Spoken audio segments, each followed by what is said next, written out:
He moved his family back to his childhood home after his parents died.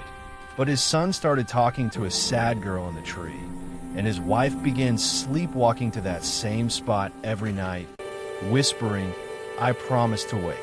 What they found buried beneath the roots was worse than any ghost story. Welcome to Graveyard Mile. This is the wishing tree. I used to think the worst thing about coming home was the silence. Now I know better. It isn't the silence that gets you. It's what you start to hear inside it. When my parents died 6 months apart, I did what any dutiful son would do. Packed up my life, my wife, and our 6-year-old boy, and moved back into the old house in Maple Hollow. The place hadn't changed much. Same sagging porch, same view of the K property next door, and that same old oak tree standing between the yards like a monument to our childhood. Or rather, what was left of it. The tree was dead now. Its branches were gray and brittle, the bark peeling away like paper. The air around it always felt colder, though I couldn't tell if that was memory or something else. "Guess the wishing tree's out of business," I said the day we moved in, trying to make a joke of it. But when I looked at that tree, I didn't see death. I saw Ruby Cade, all freckles and wild hair, laughing as she pressed a penny into the bark and told me to wish hard enough, and anything could come true. That was the summer I turned 11, the summer she stopped coming to school. They said her father moved her away after her mother died. But nobody ever saw a moving truck. Nobody saw Ruby again either. I was 18 when I left Maple Hollow, 35 when I came back, and the tree was waiting. The first night in the house, my wife, Leah, said she couldn't sleep. The floorboards creaked like something pacing. Our son, Ben, tossed and turned, muttering in his dreams. I stayed up unpacking boxes and listening to the sound of the wind pushing against the windows. It wasn't until the next morning that Ben said something that made my stomach twist. "Daddy," he said, while he shoveled cereal into his mouth, "the sad girl wants to play with me." Leah frowned. "What sad girl?" "The one in the tree." He said it as casually as if he were talking about a cartoon character. "She's crying because she doesn't like the dark." I told myself he was just adjusting. New house, new room, too many stories from Dad about the wishing tree. But that night, I caught him standing at the window, whispering. "What are you doing, buddy?" I asked. He turned around. "She says her name is Ruby. Do you know her?" The way he said it, like he already knew the answer, sent a chill crawling up my spine. Leah started acting strange after that. At first, I thought it was just exhaustion. She'd been helping her students online during the day and unpacking at night. But then I began to notice things. She'd wake up around 3 a.m., leave the bed, and walk straight to the back door. I'd follow her quietly, calling her name, but she wouldn't respond. She'd just stand at the edge of the yard, barefoot in her nightgown, staring at the oak. Once, I heard her whispering, "I promised I'd wait." When I asked her about it the next morning, she looked confused and frightened. "I dreamed I was someone else," she said. "A little girl. I was under the tree, and someone was calling me. I couldn't move. It felt so real. I laughed it off, but it wasn't funny. Not when the next night, she did it again. And again. Every time, she'd stand there a little longer. By the end of the first month, I couldn't ignore it anymore. The house felt wrong. Heavy, like the air was thick with something unsaid. Sometimes, I'd catch glimpses of movement from the corner of my eye. A flash of white by the tree. A shadow in the hall. Then one afternoon, I went out back to chop wood and found something strange near the base of the oak. A small, rusted locket. When I wiped off the dirt, I saw initials scratched into the metal. RC. I didn't tell Leah or Ben.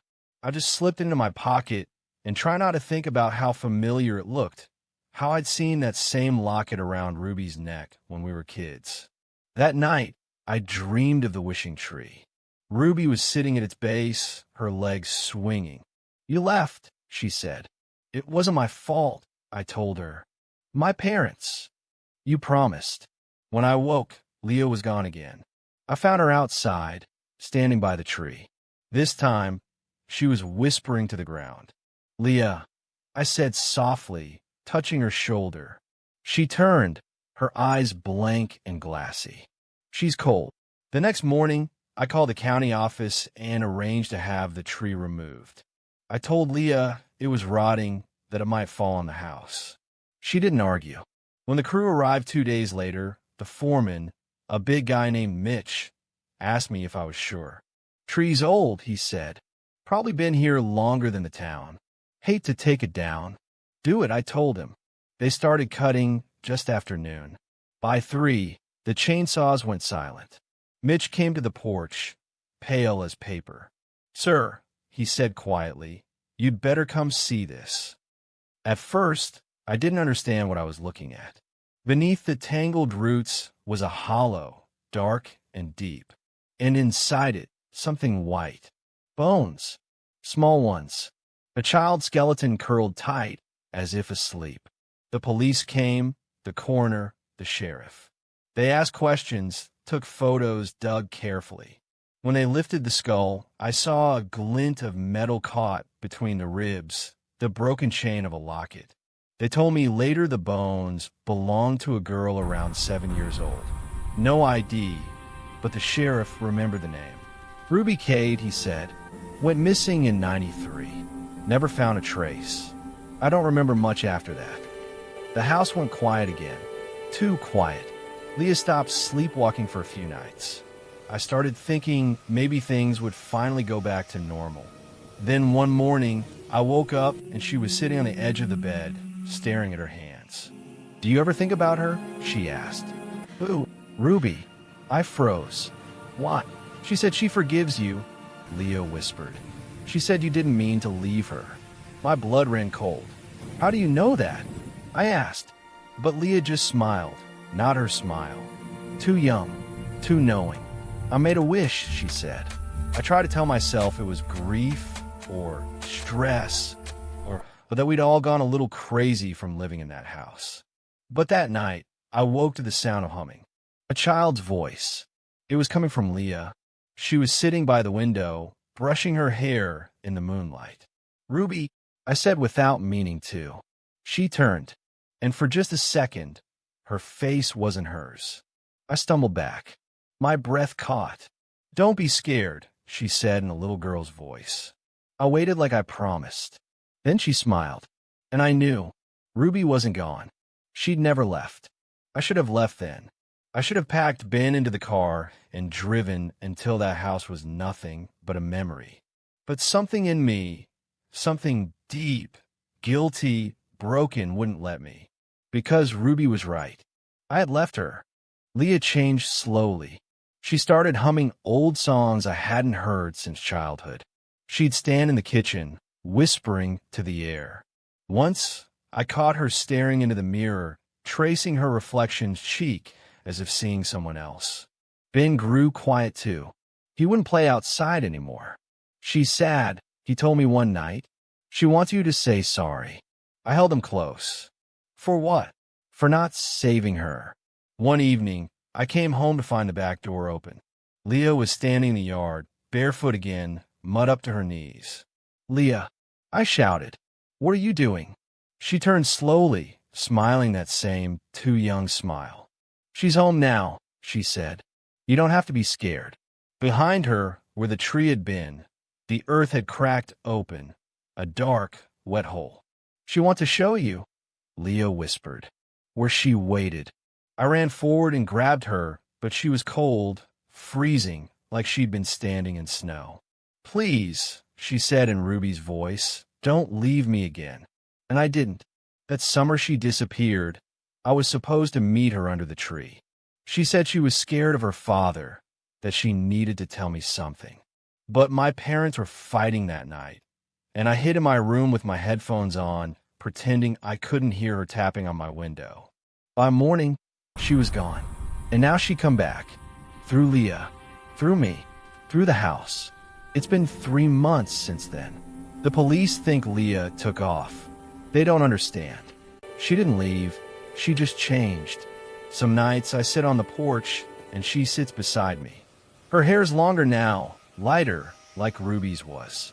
Sometimes she hums that same song, and Ben laughs like everything's fine. I know she isn't really Leah anymore. I know Ruby's in there, wearing her face, her voice. But I can't bring myself to care. Maybe it's guilt. Maybe it's love. Maybe after all this time, it's the same thing. The other night, I asked her if she was happy.